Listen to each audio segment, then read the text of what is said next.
300,000 pesos!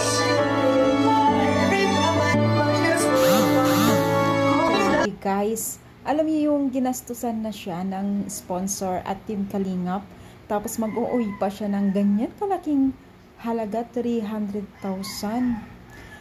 Iba pa yung mga ibang bigayan ha. Yan pala yung isang sponsor, VIP sponsor. Nako, ang swerte talaga nitong si Beyonce. Masasabi talaga natin na panahon or at lucky siya ngayong taon. Hindi lang ngayong taon mula 3 years na yata dito sa Team Kalingap itong si Beyonce. Pero tuloy-tuloy yung blessing na natatanggap niya from God, and syempre ginagamit ni Lord ang mga sponsor para maibigay yung mga blessings sa kanya. So ibig sabihin, ginagamit ni Lord tong sponsor at Team Kalingap para maibigay yung mga blessing na dapat blessing ni Beyonce.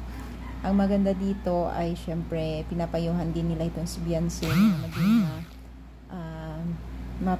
kumbaba pa rin, humble pa rin, dahil syempre alam naman natin na you always humble, dapat ganun kahit saan tayo kung iaangat na tayo, dapat lagi tayong humble, diba? So kagaya nitong si Beyonce, no, sobrang swerte niya. Akala mo yung tipong parang kinasal yung sabi nga ni Beyonce dito, para daw siyang kinasal, akala daw niya birthday, pero enjoy si Beyonce, iyak siya ng iyak dahil nga po sa kanyang kasiyahan of tears of joy, dahil nga po sa mga sponsor na patuloy na sumusuporta sa kanya. Hindi niya talaga expect ang lahat ito, kaya sana itong si Beyonce pahalagaan din niya yung mga bigay at mga support ng Team Kalingap and sponsor sa kanya, at yun ay pinapangako naman niya.